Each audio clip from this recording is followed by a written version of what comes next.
What's up, everybody? Justin here with my Super Showdown, WWE Super Showdown from Saudi Arabia, Super Showdown 2019 review.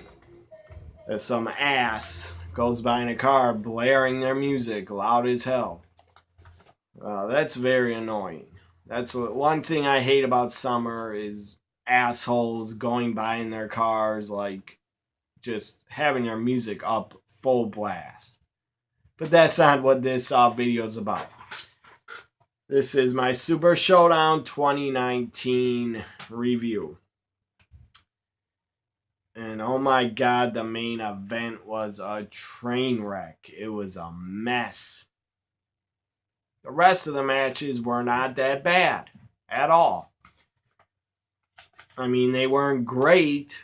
This did not feel like, it looked like a pay-per-view. The set, the giant screen on the stage.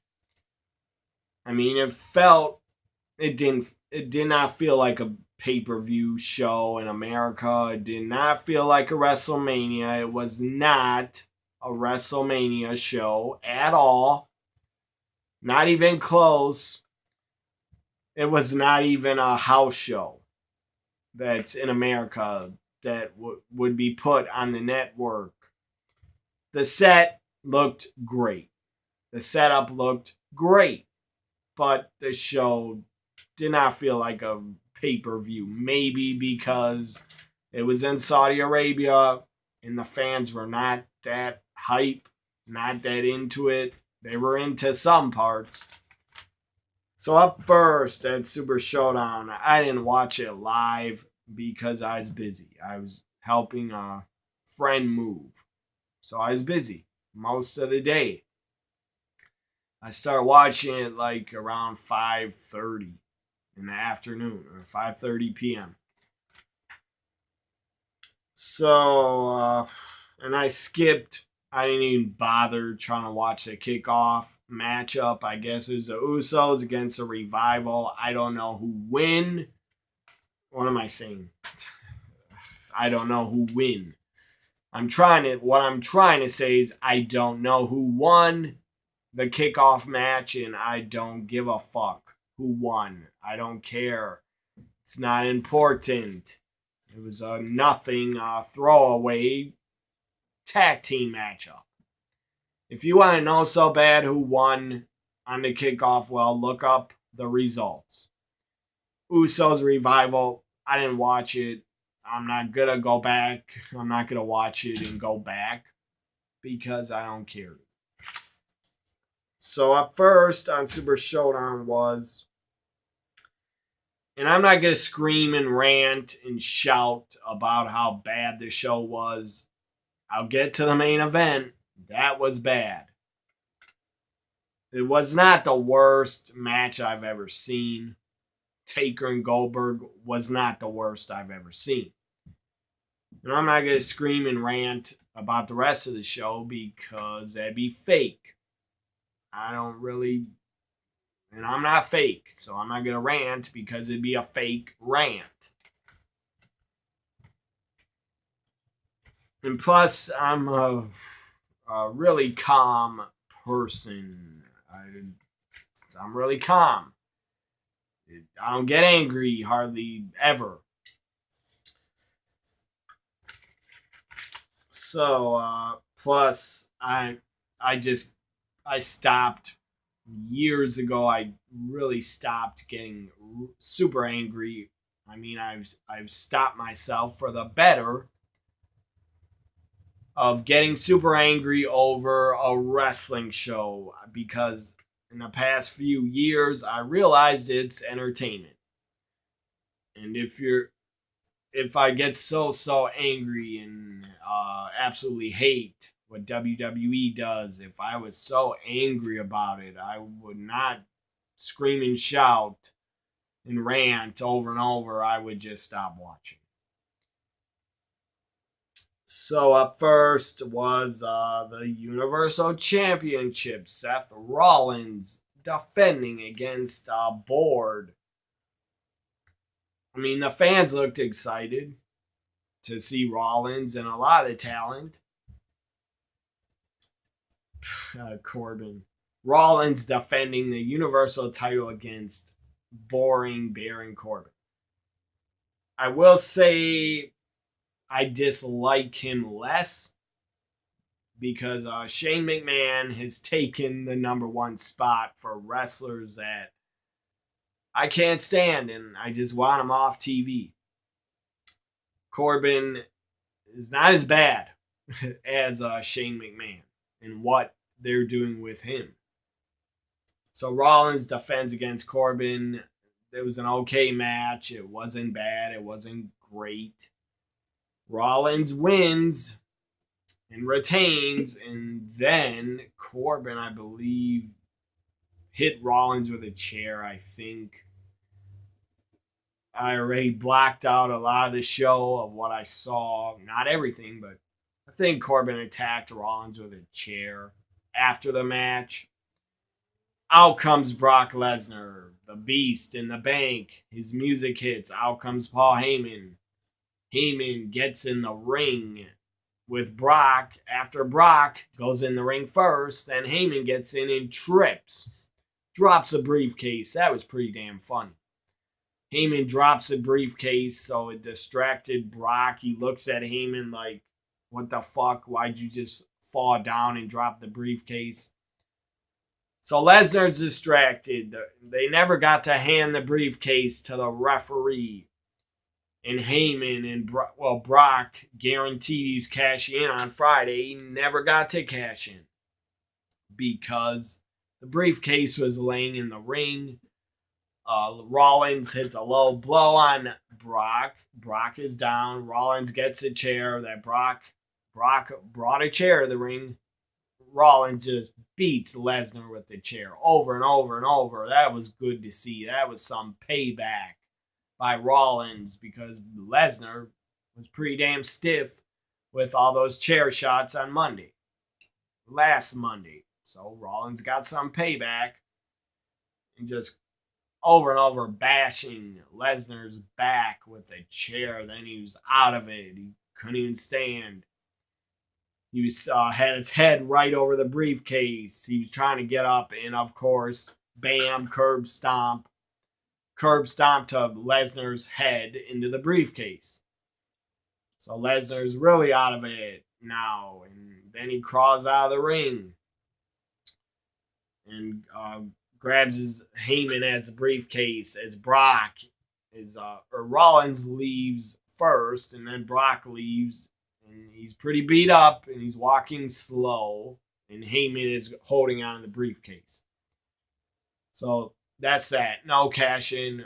Rollins retains, still Universal Champion. Then later on, for God's sakes, I don't know why, but later on, Corbin was screaming and bitching. Oh yeah, Corbin yelled at the ref.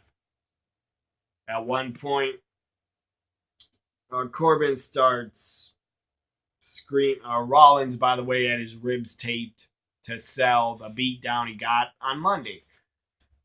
So Corbin's fighting with the ref, starts yelling at him. The ref fights back, yelling at him, and then Corbin gets rolled up, and the ref does kind of a fast 3 count, a little bit of a fast 3 count. So I guess Corbin thinks he was screwed and deserves a rematch. And it's official. Somehow Corbin is getting a fucking rematch at Stomping Grounds for the Universal title. Again, Rollins is going to have to carry him, and hopefully Rollins better and should retain at Stomping Grounds. Seems like just about almost all these matches, except for a few, all these matches are going to be rematches at Stomping Grounds, which is pretty lazy fucking booking. The WWE does that all the time. Every single year, they have championship matches on like 3 straight pay-per-views of the same opponents, just in a gimmick match or a different stipulation. Up next, we had the Intercontinental Championship. Finn Balor, the Demon, That was too sweet. The Demon, that was cool to see the Demon up here. Demon Finn Balor defending the Intercontinental title against Andrade. Sadly, without the smoking hot Zelina Vega. They had a good match. I thought it was pretty damn good. And the Demon, of course. The Demon, Finn Balor, wins, still your Intercontinental Champion. Up next, we had... what was next? I tried to number. Up next was Shane and Roman. I think it was Shane. Roman was next. I fast forwarded. I'm going to tell you the truth, everybody. I fast forwarded through a lot of the match because I did not care to see it. I did not want to watch it. I didn't want to be bored and waste my time. I don't care about Roman feuding with Shane. It is stupid. It is a dumb-ass feud nobody wants to see. I didn't want to see it. I thought Shane might try coast to coast and get speared out of the sky, but that did not happen. So the ref is distracted. I saw the finish, and Drew McIntyre's at ringside, and Drew McIntyre Claymore kick to Roman. Referee doesn't see it. Drew gets out of the ring. Shane falls on top of Roman. 1, 2, 3. The best in the world. Yes, the best in the world. Shane McMahon wins again. Again. Guy's like undefeated as a heel in 2019. He defeated The Miz at WrestleMania, defeated The Miz in a cage match at Money in the Bank, and now he's defeated Roman. I guess Shane really is WWE's best in the world because he defeats every damn babyface. Shane McMahon wins. I get why he won because Drew interfered, but I don't like it, and I think it's stupid and wrong. It's really wrong to keep pushing Shane as a top heel. And stop putting Shane on Raw and SmackDown. That is ridiculous. Nobody wants to see that. I don't. I need Shane McMahon to get off TV for at least 6 months to a year or longer. But Vince thinks Shane is a McMahon. I don't want to be on TV anymore, so I'll put my son on TV to get heat because a McMahon always has to be on TV. Shane defeats Roman. Ridiculous and stupid. Up next, we had Lars in a handicap match making his in-ring debut on the main roster, I believe. Lars against the Lucha House Party in a 3-on-1 handicap match. I watched most of it. I don't know what the finish was. I might have skipped over it. But I just don't remember and don't care what the finish was. Either Lars or the Lucha House Party won by DQ, I think. Look up the results if you want to know that bad. Up next, we had... God, what was next?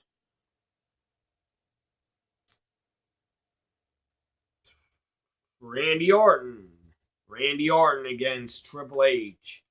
Old rivals that were in Evolution together. Then Triple H buried Orton in 2004. It's 2004. Orton got buried. The guy held the World Heavyweight title for a month. That was ridiculous. And he got buried and lost to Triple H. That's when Triple H was burying everybody. From late 2002 to 2004, the guy buried and defeated everybody. So Randy Orton, Triple H. I didn't really care for this match. It wasn't bad from what I saw. It wasn't bad. I watched most of it. Randy Orton wins. And as I said, I don't think it was a bad match. Randy Orton defeats Triple H. So good for Triple H for putting Orton over. It's like 15 years too late, but you put over Randy Orton finally. I don't even think Orton defeated Triple H at WrestleMania 25. I don't even think he defeated him there. So finally, Triple H put over Randy Orton. Up next, we had Braun Strowman, Bobby Lashley. I did not care for the match. I fast forwarded over a lot of it because I don't care about the match. I didn't care about the match. Both of these guys are really good if they were pushed like main event stars, but they're not. I didn't care for the match. I did see the finish. Braun Strowman wins. I think he won with the running power slam. Up next, we had the WWE Championship, which was a good match. Kofi Kingston defending against Dolph Ziggler. Kofi and Dolph, they tore it up. They did really well. They tried their best. They really busted their ass. Kofi wins. Xavier kind of distracted Dolph, I guess, because he's at ringside. Kofi wins and is still WWE champion. That's great. I'm glad Brock did not come back and cash in on Kofi because I was afraid of that. But I do believe Brock is going to keep Money in the Bank until SmackDown debuts on Fox. And then I think Brock will cash in and win. I do not think Brock is cashing in before they go to Fox. So after the match, Dolph is crying and bitching that Xavier Woods was out there and that I'm getting a rematch. I don't know why he's getting a rematch. Just like Corbin should not be getting a rematch. Stupid. I guess I get the referee kind of did a fast 3 count, and I guess I get Xavier's at ringside, but I don't like rematches back to back on pay-per-views. I don't need to see that shit anymore. It's enough already. It's old style, stupid booking. So Dolph, I guess, booked his own rematch because I thought when you lose now, or I guess Dolph isn't a former champion. So that's why he gets a rematch, but former champions do not get rematches anymore. And Dolph lost. I don't care if he was distracted. He still lost. He shouldn't get a rematch, but WWE makes no sense what they do. Dolph says, I'm facing him at Stomping Grounds in a rematch in a steel cage.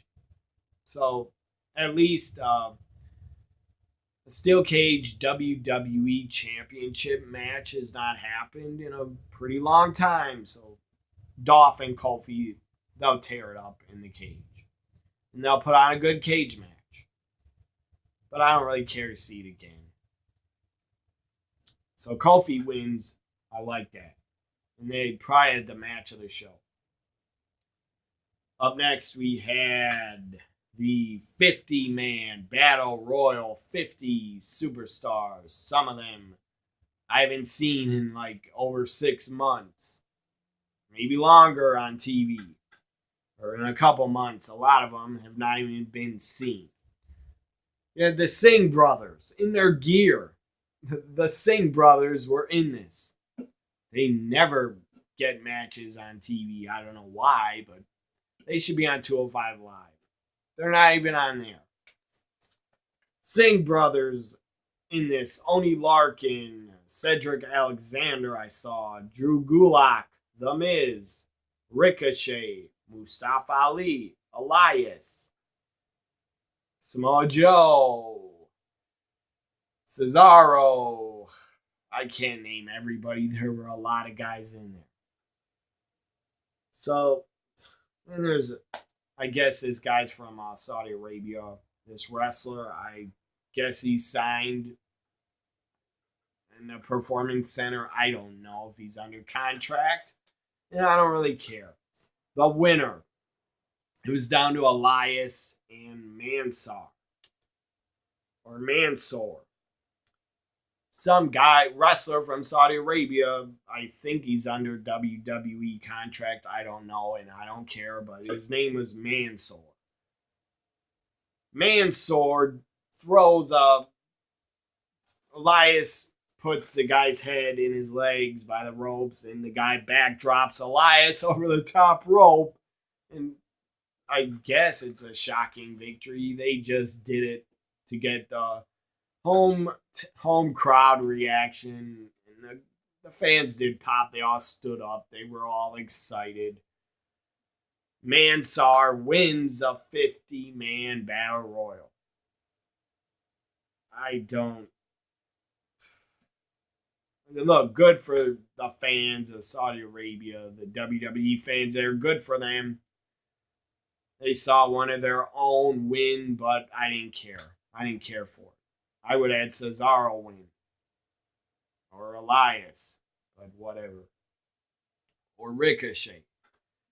Mansoor wins, and I guarantee you we'll never see the guy again. We won't see him on NXT, Raw, or SmackDown. Or 205 Live. I don't think we'll see him again. So now the main event. The Undertaker. Goldberg. The first time ever. The beginning, Goldberg hit 2 spears. And then he got busted. He busted himself open, I guess, unless he bladed. I don't think he bladed. I would have to watch it back. And I don't think I want to watch that train wreck back. But I'm not sure if he bladed. He could have. If you don't know what blading is, it's that. Where they cut themselves to bleed. With a razor blade. That's how wrestlers bleed. Anyways. Unless they're busted open the hard way. So Goldberg ran into the turnbuckle. Unless he slammed his head into the ring post. I don't think he did, but the guy started bleeding a lot. Goldberg was bleeding and busted open. He already busted himself open by slamming his head on the door to give himself a concussion before his entrance.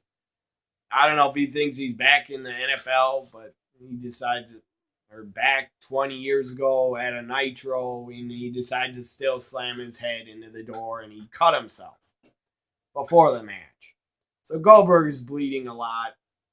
The blood got all over Taker's shoulder. The match was okay. It wasn't that bad for the first 5 minutes. Undertaker actually had a tombstone.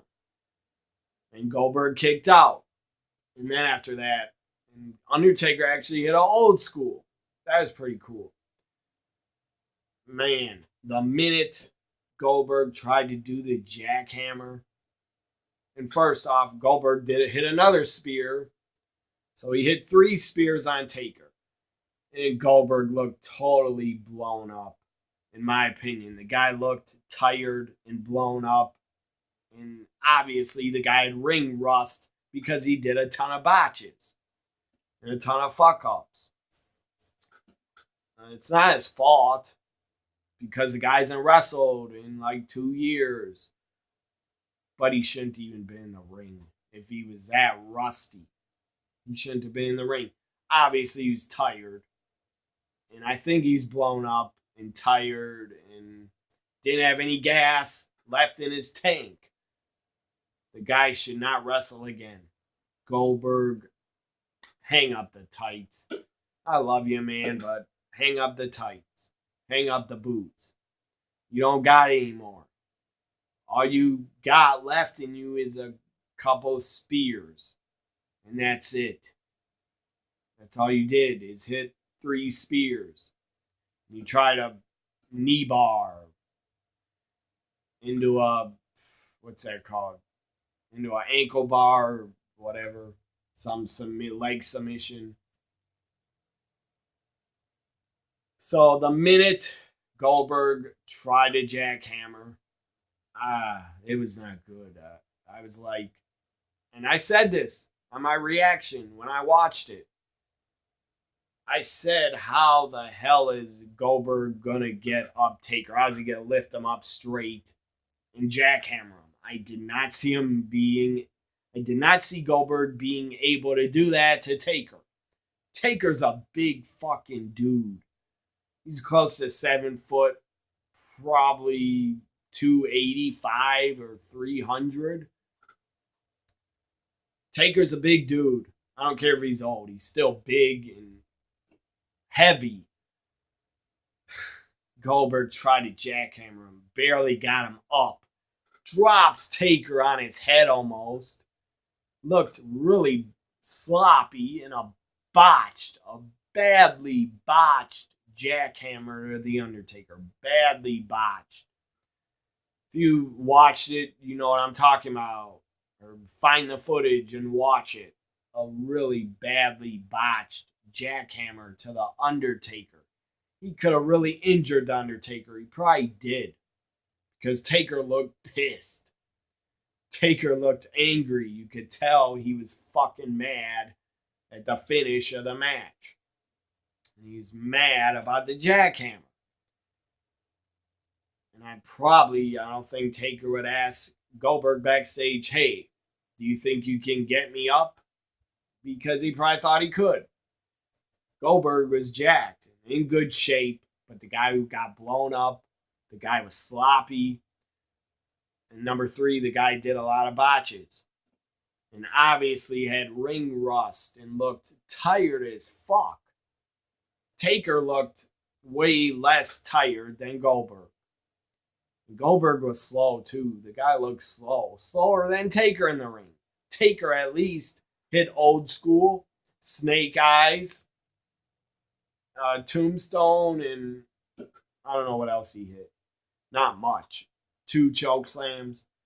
So after the botched jackhammer, Taker was mad. He was talking, saying something to the ref, I think. And he looked angry and he looked kind of injured. So after that, then Goldberg tries to lift up Taker on his shoulder. He can't even hold up Taker. He collapses and falls backwards. There's another botch. And I get it. I get it that Goldberg, I guess, was too tired and his body gave out. His body gave out on him. He couldn't even hold up Taker to do a running slam. Not running, but just a damn power slam. He couldn't even do that. He collapsed. I think he collapsed out of being too tired and blown up. He just couldn't hold up Taker. It was sad. It was really sad to watch. So he collapses, falls backwards on his back.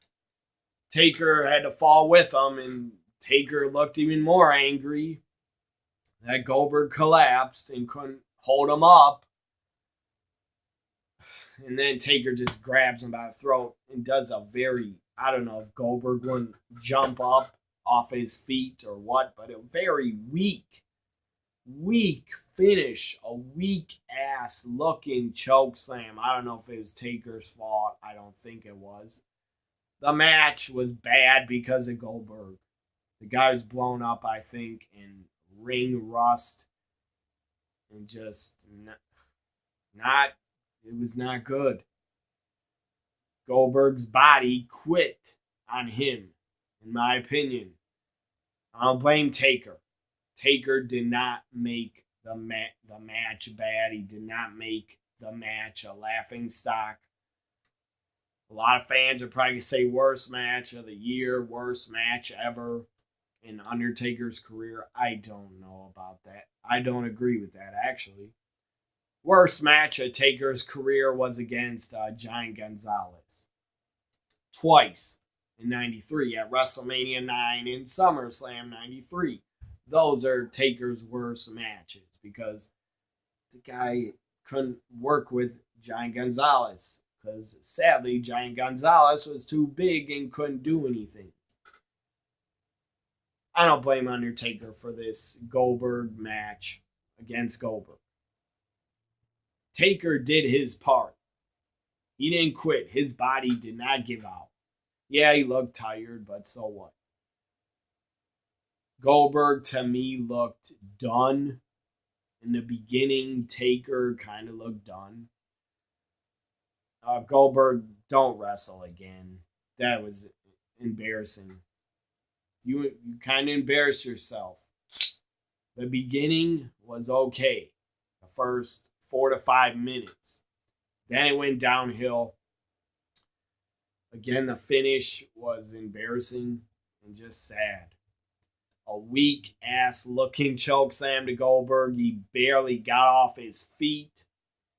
It wasn't like up here. It was like just laid Goldberg down very softly. And I don't know if Goldberg didn't want to work with Taker and couldn't jump. I don't know. I think Goldberg's body did quit on him.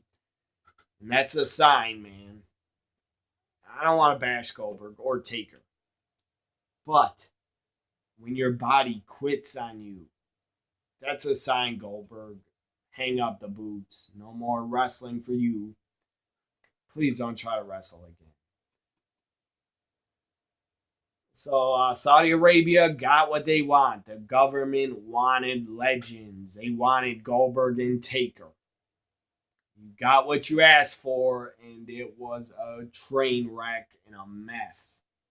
It was a mess. In the finish, the botched jackhammer and the weak-ass looking chokeslam finish was sad to watch and embarrassing. It was bad. It was bad. If I would give the match a grade, give it a F. Match grade gets a F. It was bad. And it was Goldberg's fault, in my opinion, because maybe it wasn't his fault. I think the guy's body quit on him. So there's my Super Show. Undertaker wins, by the way. There's my Super Showdown review. The main event winner was stupid, but I get why they did it. The rest of the matches, I could have gone without. I wish I would have not had to. I wish Reigns against Shane would have not been on the show, and Braun and Lashley should have also not been on the show. The rest of the matches I was okay with, and I was fine with. Lars against the Lucha House Party was also kind of dumb. That shouldn't have been on the show. But the rest of the matches I thought were good. Andrade, Finn, Rollins, Corbin, Dolph, Kofi, Triple H, Randy. Those matches were good, I thought. So anyways, hope you enjoy my Super Showdown 2019 review. The main event was just really bad. I didn't think it would be that bad, the finish, but it was bad. Bye for now.